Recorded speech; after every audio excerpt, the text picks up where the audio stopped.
As we talk today, the issue of bursary has become political tokenism, where people who have been elected give bursaries to their cronies and their campaigners, Mr. Speaker, sir. You realize that under N.G.C.D.F, National Government CDF's Constitutional Development Fund, they are giving out bursary. You go to N.G.C.D.F that is run by women reps are giving bursary. You go to county governments are giving bursary. Yet you walk around, there are a number of students who cannot access education, that stay at home because they lack school fees, Mr. Speaker. I think as a country we must bite the bullet and agree that access, we must agree, Mr. Speaker, that let us consolidate all bursary. Let our children just walk to our learning institutions and learn for free.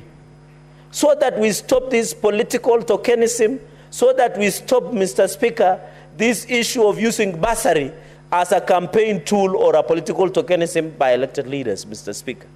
You look at CDF, which is unconstitutionally, Mr. Speaker, the CDF that members of National Assembly are working around with is unconstitutional kitty.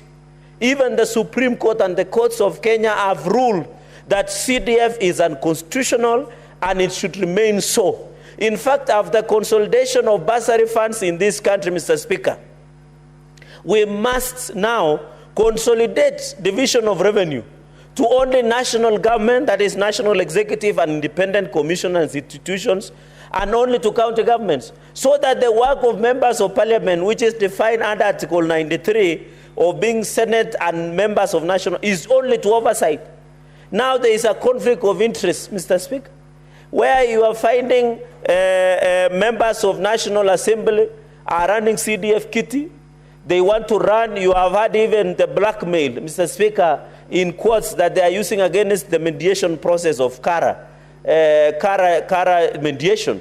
That is additional funds that is supposed to be given to counties. And you know, World Bank, Mr. Speaker, and other donors, there is 30 billion that is lying that counties should use, Mr. Speaker.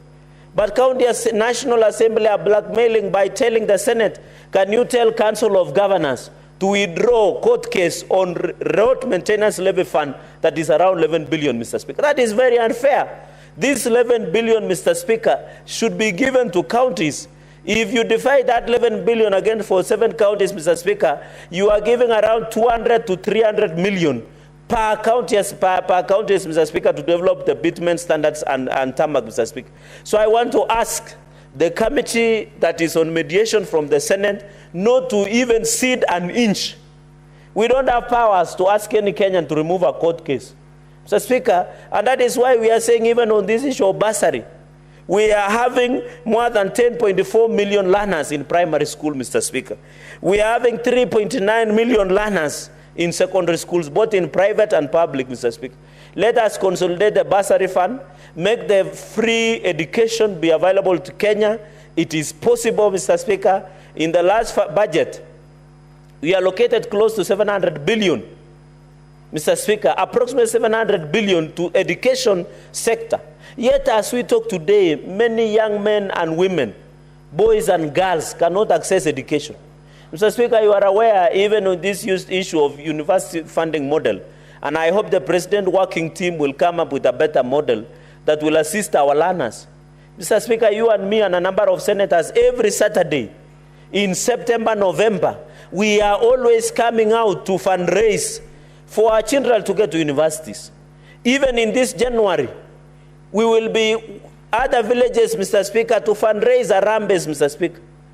It is very unfortunate that our boys and girls depend on benevolence, on hospitality, on generosity of members of public to access education in this country. We are undermining Article 53 that provides for basic education to each and every child going into the future. Even, Mr. Speaker, I am aware that the government, through the Ministry of Education, they are supposed to construct 16,000 classrooms, and they should be ready by this December, Mr. Speaker, to allow grade 9 under CBC, competence-based, Mr. Speaker, CBC, competence-based form of education, Mr. Speaker, and we are aware that they need to transit those 16,000. We know there are still challenges of teachers, and I want to thank the President.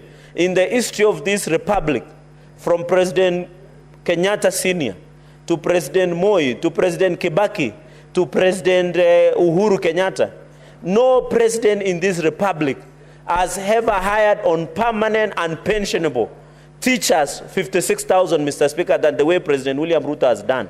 Mr. Speaker, the government is going to hire 20,000 interns under the Teacher Service Commission to complement and supplement the rollout of CBC program, Mr. Speaker.